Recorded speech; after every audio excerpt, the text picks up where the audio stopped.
Girlfriend's best friend convinced her I'm toxic. She's stunned I dumped her over it. Alright, so here's the deal. I'm a 28-year-old guy, been dating this amazing girl Sarah, who's 26. We've been together for just over a year now, and for the most part things are great. I'm really into her. She's smart, funny, all that good stuff. But there's this one thing that's been a constant thorn in my side. Her best friend Jake. Now don't get me wrong, I'm not the jealous type. At least I try not to be. I've always believed in giving people their space, trusting them and all that. But with Jake?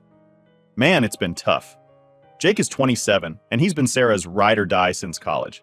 I knew they were close from the get-go, and at first I didn't think much of it. Everyone's got a best friend, right? No big deal. But as time went on, I started noticing stuff. Like, they're not just close, they're really close. And I mean, the kind of close where it starts to feel like I'm tagging along in their relationship instead of being in one with Sarah. You ever feel like the third wheel? That's me, all the time. Let me paint you a picture. It's a random Tuesday night, and Sarah and I have plans to chill. I'm thinking we'll watch a movie, maybe order some food, just relax together. But nope, Jake calls, and suddenly she's all excited about going out for dinner with him. And just like that, my plans, gone. Not even a hey, wanna come with us? It's like I don't exist. And the thing is, this isn't a one-time thing. It happens a lot. They have these regular hangouts, dinners, movie nights, late-night drives, the kind of stuff couples usually do. And every time I bring it up, she just says, oh, it's just Jake, you know how we are. Like, yeah, I do know. And that's kind of the problem. There's this one night I remember really well. We were supposed to have this chill evening, just the two of us. But guess what? Jake pops up again. He had a bad day, so Sarah feels the need to rush over and comfort him. And I'm sitting there like, what about us? But of course, Jake takes priority. And the worst part? When I do get to tag along, it's awkward as hell. Like, they've got their own little world with inside jokes and shared memories, and I'm just there, trying to keep up. You know that feeling when everyone's laughing at something, but you have no clue what's so funny? Yeah, that's me every time I'm with them. It's like they speak their own language, and I'm stuck trying to translate. At first, I tried to be cool about it. I told myself, they've been friends for years. It's not a big deal. You're being paranoid. But then I started noticing little things that didn't sit right with me. Like how Jake texts her all the time. I'm talking morning, noon, night. Even when we're together, her phone's buzzing with messages from him. And it's not just casual stuff either. He calls her babe and sweetheart. Who does that? One time we were out on a date and her phone kept lighting up with texts from Jake. I asked her about it and she just laughed, saying, that's just how we talk. It doesn't mean anything. But it felt off. I mean, I'm her boyfriend. Shouldn't those pet names be reserved for me? Then there's the late night FaceTime sessions. I remember waking up in the middle of the night to find her whispering and giggling on the phone with him. I asked her about it the next morning and she said Jake was going through something and needed to talk. Okay, I get that. But why does he always need her?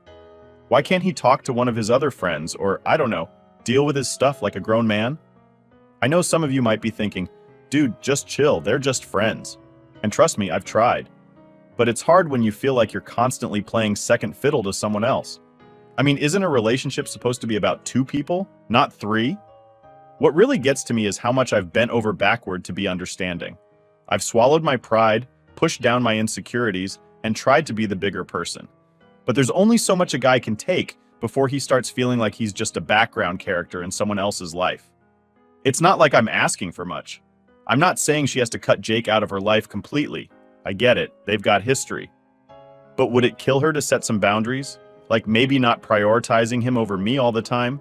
Maybe not using pet names that make it seem like they're more than just friends? Is that really too much to ask? Honestly, I'm at my wit's end. I love Sarah, but this whole Jake situation has me questioning everything. I feel like I'm constantly walking on eggshells, trying not to come off as the jealous, controlling boyfriend. But at what point do my feelings matter? At what point do I get to say, hey, this isn't working for me? Another time, we were out on a date. We just sat down at this nice little restaurant, and things were going great. But then her phone buzzed. She glanced at it, and I could see her face light up. It was Jake, of course. She spent the next 10 minutes texting back and forth with him while I just sat there picking at my food. I finally asked her if she could put her phone away, and she looked at me like I was asking for the world.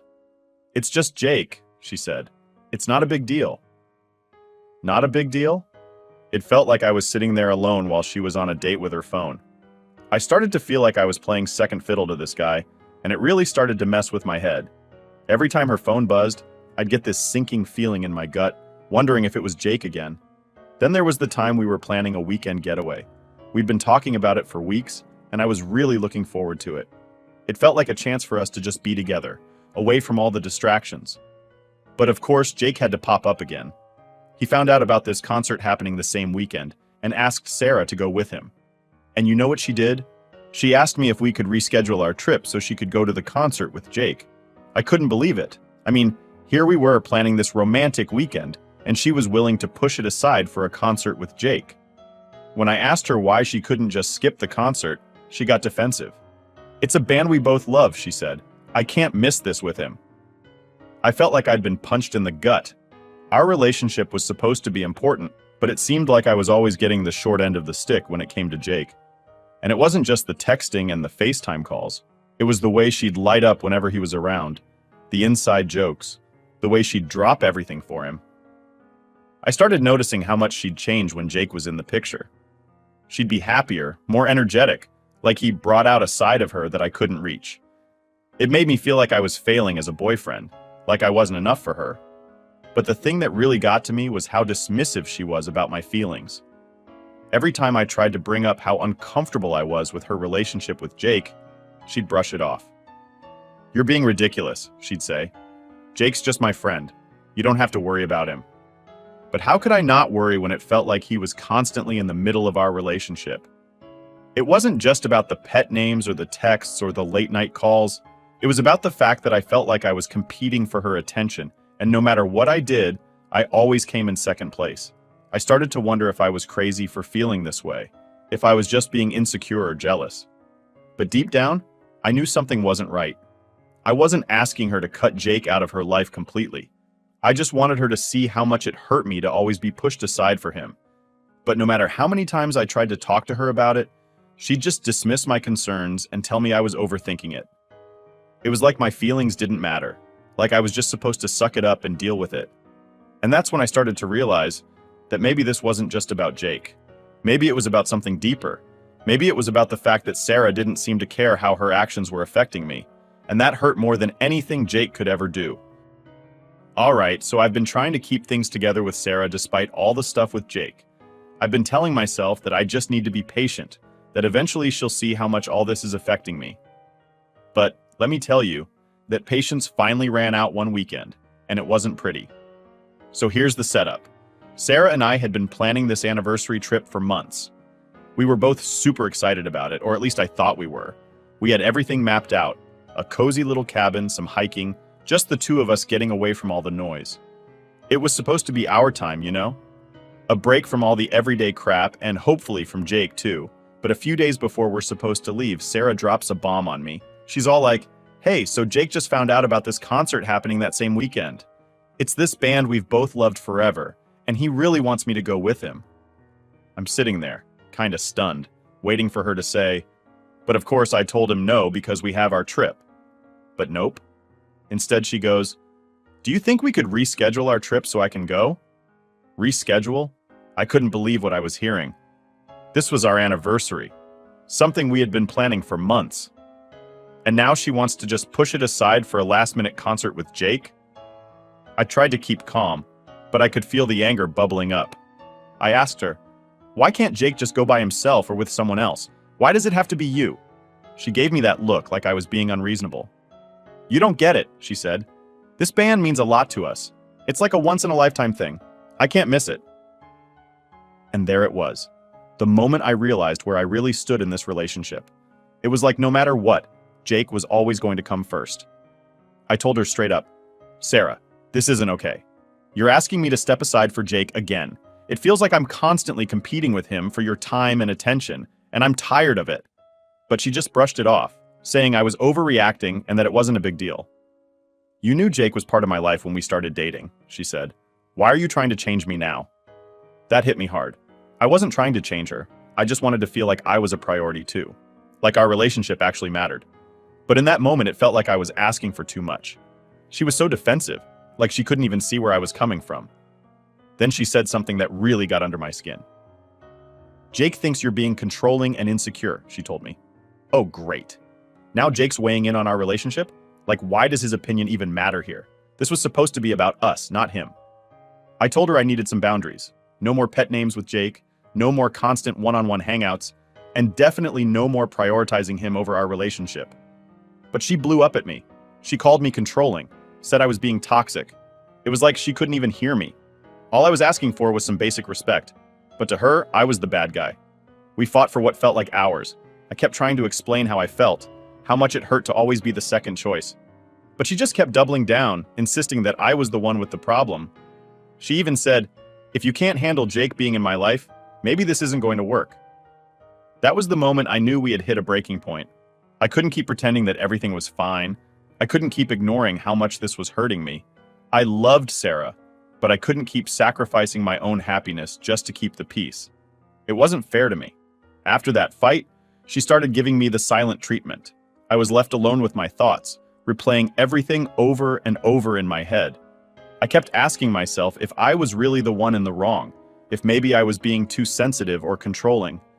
But deep down, I knew that wasn't it. I wasn't asking for anything crazy. I just wanted to be treated like I mattered. I started thinking about all the times I had put her first, all the times I had made sacrifices for our relationship. And what did I get in return? More time for Jake, less time for me. It felt like I was fighting a losing battle, and no matter how hard I tried, I was never going to win. That weekend was supposed to be a celebration of us, a chance to reconnect and strengthen our relationship. But instead, it turned into another reminder of how far down the priority list I was. I realized that I couldn't keep living like this. Something had to change, or I was going to lose myself completely. And that's when I decided to give her the ultimatum. I didn't want to, but I felt like I had no choice. It was either she set some boundaries with Jake, or we're done. I didn't know how she was going to react, but I knew I couldn't keep going like this. I needed to know if she was willing to fight for us, or if I was just wasting my time.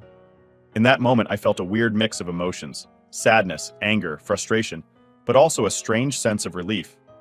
I had finally spoken my truth, laid everything out on the table. Now it was up to her to decide what she wanted. And honestly, I wasn't sure if I was ready to hear the answer. All right, so after the fight about the concert, I knew something had to give. I was done being the guy who gets pushed aside every time Jake decided he needed Sarah's attention. I loved her, sure, but I couldn't keep feeling like a distant second in my own relationship. It was draining me and I couldn't take it anymore. That's when I knew I had to draw a line. Now I didn't go into this thinking, hey, I'm gonna drop an ultimatum and fix everything. Honestly, I didn't even like the idea of it. I've always thought ultimatums were a last resort, something people do when they're desperate. But at this point, I was desperate. I needed her to understand how much this was messing with me. So one evening I sat her down. No distractions, no phones buzzing with texts from Jake, just us. I tried to stay calm, but I was nervous as hell. I didn't know how she was going to take it, but I couldn't back down now. I told her straight up, "Sarah, we need to talk about Jake." She sighed, clearly annoyed. "We've already talked about this," she said, brushing me off like it was no big deal. But it was a big deal, to me at least. "I know we've talked," I said, trying to keep my voice steady. "But nothing's changed, and I can't keep doing this. I feel like I'm constantly fighting for your attention, and Jake always wins." She rolled her eyes, which, let me tell you, did not help. "You're being ridiculous," she said.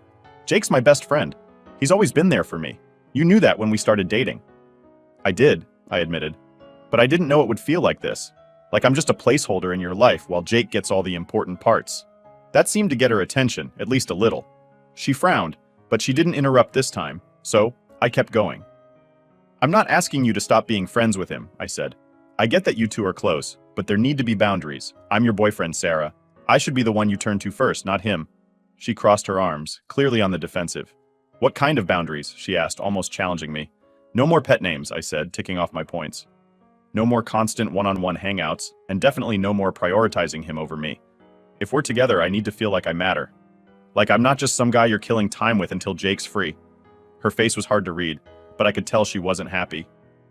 "So what? If I don't do this, we're done?" she asked, her tone sharp. I hesitated, but only for a second. "Yeah," I said, feeling a lump in my throat. "If you can't do this, then maybe we shouldn't be together." Silence. She just stared at me, and for a moment I thought she might actually take it seriously, but then she shook her head and laughed bitterly. "You're giving me an ultimatum?" she said, incredulous. "That's not fair." "I know it's not ideal," I admitted, "but I don't know what else to do. I've tried talking to you about this and nothing's changed. I'm not trying to control you, Sarah. I just want to feel like I'm your partner, not some extra in your life. She didn't say anything for a while, and the silence was brutal. I could feel the weight of everything hanging in the air, and it was suffocating. Finally, she spoke. "You're asking me to change who I am," she said quietly. "No," I said, shaking my head. "I'm asking you to see how this is affecting me. I'm asking you to meet me halfway." She looked down at her hands, and for a moment, I thought she might actually consider it. But then she sighed and said, "Jake thinks you're being controlling." That hit me like a slap in the face. Jake thinks? Seriously, why does his opinion matter so much? This isn't about him. It's about us. She didn't have an answer for that, and the silence stretched on again. I could feel the anger and frustration bubbling up inside me, but I forced myself to stay calm. Losing it wouldn't help. "I don't want to be the bad guy here," I said softly. "I just want to be with you, without feeling like I'm competing for your attention." Sarah looked up at me, and for the first time, I saw something shift in her eyes. Maybe it was guilt. Maybe it was realization. I don't know. But she didn't say anything more. She just nodded slowly, like she was processing everything. "I need to think about this," she finally said, her voice barely above a whisper. "Take all the time you need," I replied, standing up. "But know that I'm serious, Sarah. I can't keep going like this." With that, I walked out, leaving her sitting there in the quiet. I didn't know what was going to happen next, but I knew I had done everything I could. Now it was up to her, and whatever she decided, I had to be ready for it. I wasn't really sure what to expect after dropping that ultimatum on Sarah. Part of me thought she'd just walk away, maybe even run straight to Jake. I'd prepared myself for the worst, but what happened next? Honestly, I didn't see it coming. It was Saturday night, a couple of days after our big fight. I was sitting at home, mentally gearing up for whatever was about to go down. I wasn't expecting her to show up at my door, but there she was, looking nervous and clutching her phone like it was some kind of lifeline. "Can we talk?" she asked, her voice softer than usual. I stepped aside to let her in, my heart pounding in my chest. I didn't know if this was going to be another fight or what, but I knew we couldn't just leave things hanging the way they were. She sat down on the couch, fidgeting with her hands. "I've been thinking a lot about what you said," she started, not quite meeting my eyes. "About Jake, about us." I stayed quiet, waiting for her to continue. I didn't want to push her, but I wasn't about to let her off the hook either. She had to face this head on. "I canceled the concert," she said, finally looking up at me. "I told Jake I couldn't go." That threw me off. I didn't expect her to actually cancel. "Why?" I asked, trying not to sound too hopeful. She took a deep breath. "Because I realized you were right. I've been putting Jake before you, and that's not fair. I didn't see it before, but now I get it." I could see she was struggling with the words, like admitting this was physically painful. But she kept going. "I've been selfish," she admitted. "I've been so caught up in my friendship with Jake that I didn't stop to think about how it was affecting you. And I'm sorry." Hearing her say that was like a weight lifting off my chest. But at the same time, I couldn't help but wonder if it was too little, too late. "Why now?" I asked. "Why did it take an ultimatum for you to see this?" She hesitated, then said, "Because I was scared. I didn't want to lose you, but I also didn't want to lose Jake. I thought I could have both without any problems, but I was wrong." Her honesty hit me hard. I could see she was being sincere, and that wasn't easy for her. But I wasn't about to just sweep everything under the rug because of a few heartfelt words. "I appreciate the apology," I said slowly. "But this isn't just about the concert. It's about everything. The texts, the pet names, the late-night calls. It's been building up for a long time, Sarah." She nodded, tears welling up in her eyes. "I know," she whispered. "And I don't want to keep hurting you. I want to fix this. I want to be better." It was a lot to take in. I could see she was genuinely trying, but trust isn't something you can rebuild overnight. "It's going to take more than just words," I told her. "I need to see changes. I need to feel like I'm a priority in your life." "I understand," she said, wiping away a tear. "And I'm ready to show you. I want to spend this weekend together, just us. No distractions, no Jake. I want to make things right." I wasn't sure what to say. Part of me was still guarded, not wanting to get my hopes up. But another part of me wanted to believe that maybe, just maybe, we could turn this around. "All right," I said finally. "Let's see how it goes." She gave me a small, tentative smile, like she wasn't sure if I was being serious. But I was. I wanted to give her a chance to prove herself, even if I wasn't sure if it would be enough. We spent the rest of the evening just talking. No big plans, no distractions, just the two of us trying to reconnect.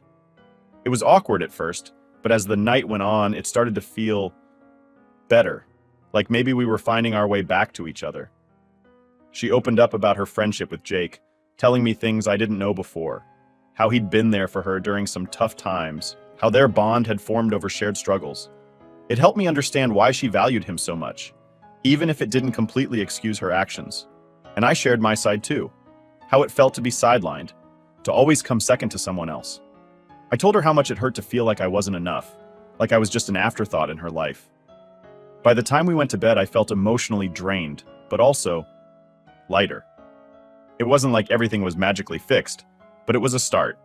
We were finally having the conversations we should have had a long time ago. The next morning, she made us breakfast, and we spent the day just being together. No Jake, no interruptions, just us. It felt good, but I knew it was going to take more than one good weekend to fix what was broken. Still, for the first time in a long time, I felt like there was hope. Like maybe we could get through this if we both put in the effort. But I also knew I had to be cautious. I couldn't let myself get swept up in the moment and forget all the hurt that had brought us here. As the day went on, I found myself wondering what the future would look like. Could we really move past this? Would she be able to set the boundaries I needed? Or was this just a temporary fix for a bigger problem? I didn't have all the answers, but for now, I was willing to take things one step at a time. We still had a long way to go, but at least we were finally on the same page. And that, for me, was a step in the right direction.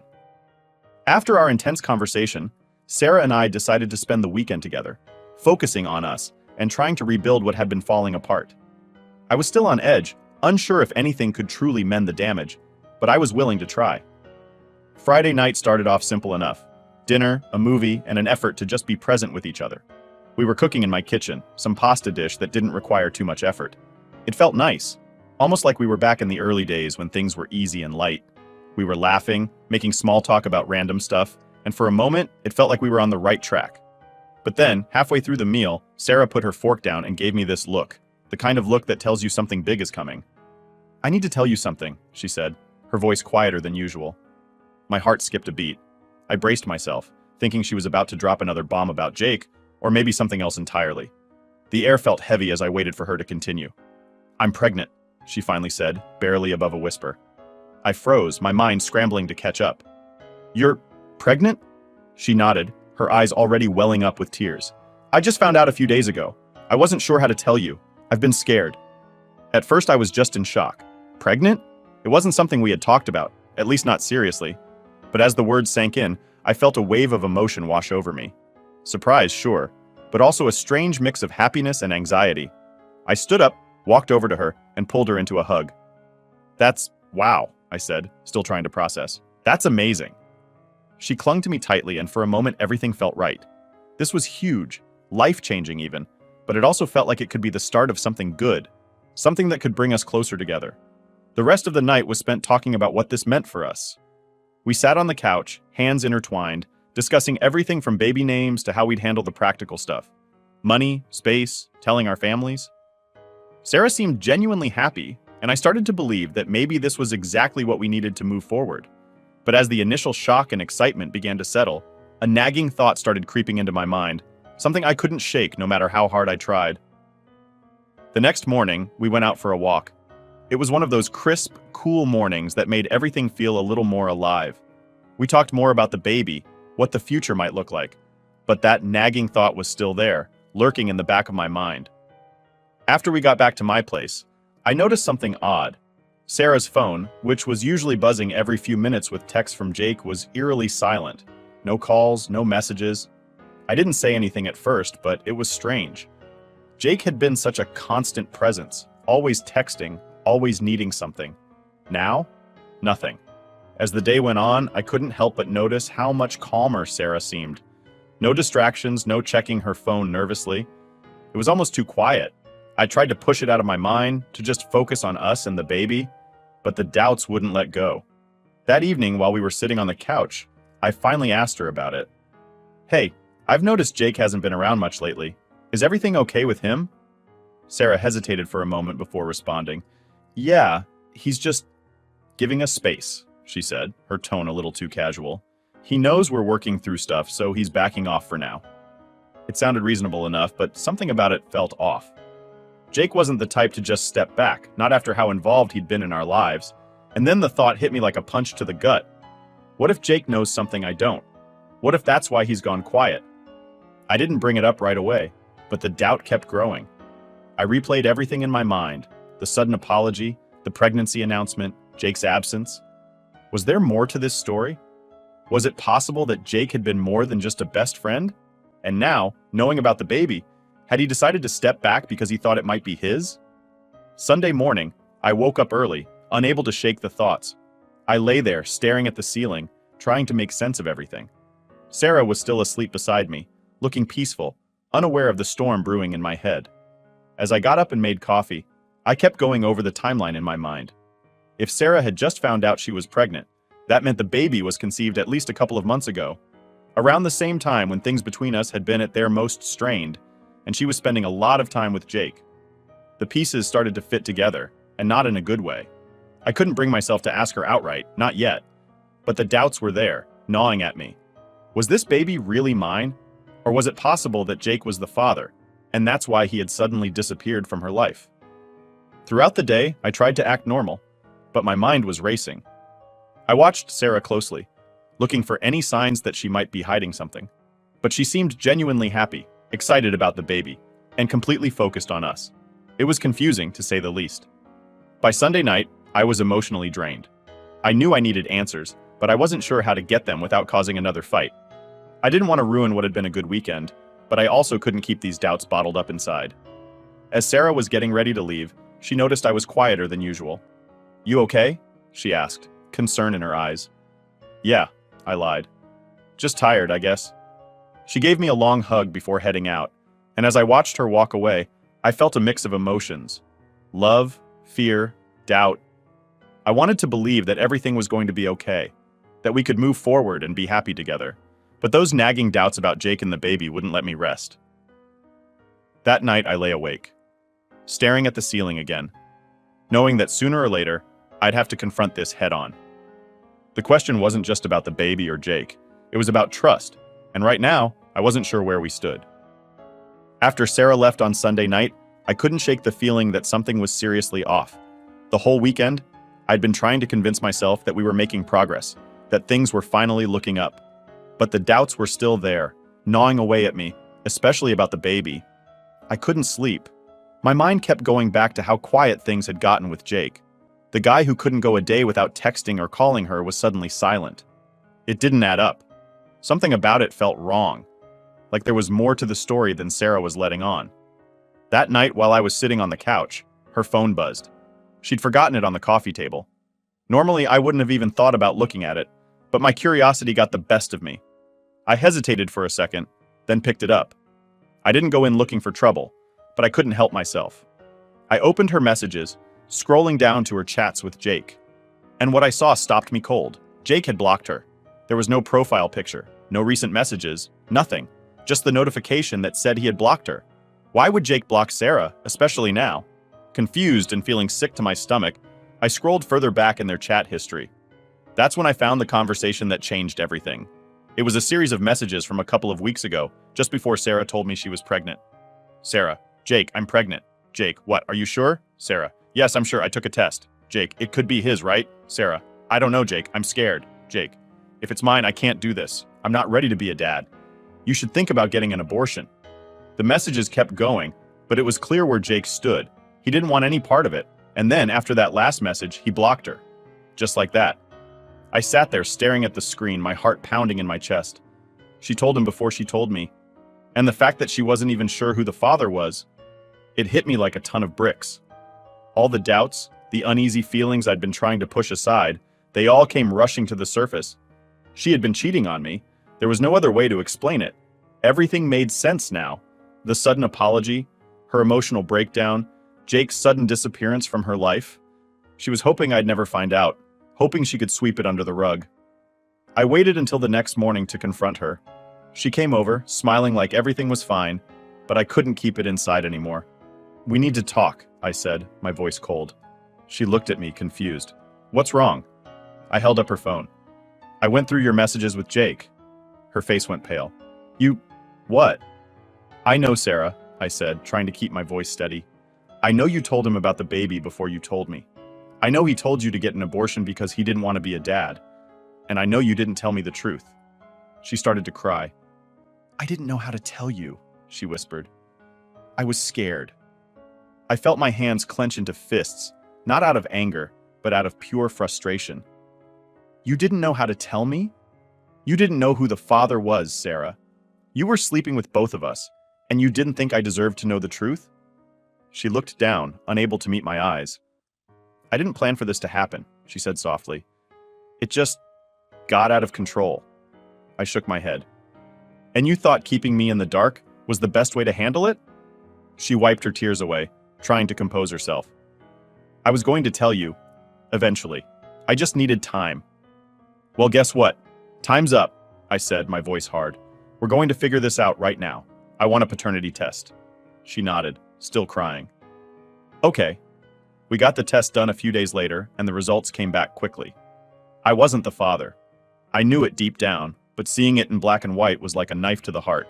When I showed her the results, she broke down again. "I'm so sorry," she sobbed. I didn't know what to do. I couldn't even look at her. "What about Jake?" I asked. "Have you told him?" She shook her head. "He refused to take a test. He doesn't want anything to do with it." That was it for me. I'd been through enough. "Sarah, I'm done," I said firmly. "I can't do this anymore. You lied to me, cheated on me, and now you expect me to stick around and help clean up the mess? I'm sorry, but I can't." She tried to grab my hand, but I pulled away. "Please," she begged. "We can fix this." "No, Sarah," I said, my voice cold. "There's no fixing this. I can't trust you anymore. I can't be with someone who lied to me like this. Don't contact me again." And with that, I walked away, leaving her standing there, sobbing. It hurt like hell, but I knew it was the right thing to do. I couldn't keep living in a lie, and I couldn't be with someone who didn't respect me enough to tell me the truth.